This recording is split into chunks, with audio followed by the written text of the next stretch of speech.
حضرت سیدنا علی رضی اللہ تعالیٰ عنہ کو بچوں میں سب سے پہلے اسلام قبول کرنے کی سعادت حاصل ہوئی، جیسا کہ حضرت زید بن ارقم نے فرمایا اول من اسلم علی، سب سے پہلے حضرت علی ایمان لائے۔ اور حضرت علی کی شان و عظمت، حضرت علی کو یہ شرف حاصل تھا کہ آپ وہ خوش نصیب ہیں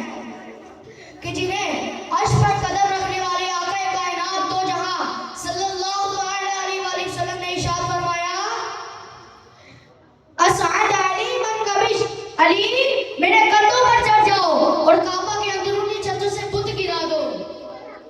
حضرت علی فرمانے لگے جب میں وہ بلند اختر مقام پر چڑھا تو میں نے اپنے آپ کو ایسے مقام رفیع پر پایا کہ اگر میں چاہوں تو آسمان کے کنارے چھو لوں۔ حضرت علی کی شان دیکھیں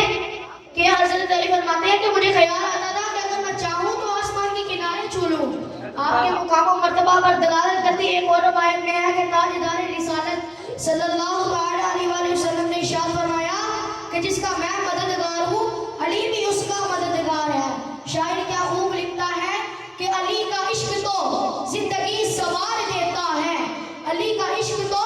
زندگی سوار دیتا ہے، علی کا بغض تو چہرے بگاڑ دیتا ہے، علی کے ذکر کو ادنا نہ سمجھے منکر، علی تو ایک ہاتھ سے خیبر اکھاڑ دیتا ہے، علی تو ایک ہاتھ سے خیبر اکھاڑ دیتا ہے۔ اللہ تعالیٰ کی بلند و بارگاہ میں دعا ہے کہ جو کچھ میں نے پڑھا اور آپ لوگوں نے سنا اس کو اپنی بارگاہ بلند میں قبول فرمائے اور اس پر عمل پیرا ہونے کی توفیق عطا فرمائے۔ وآخر دعوانا الحمدللہ رب العالمین۔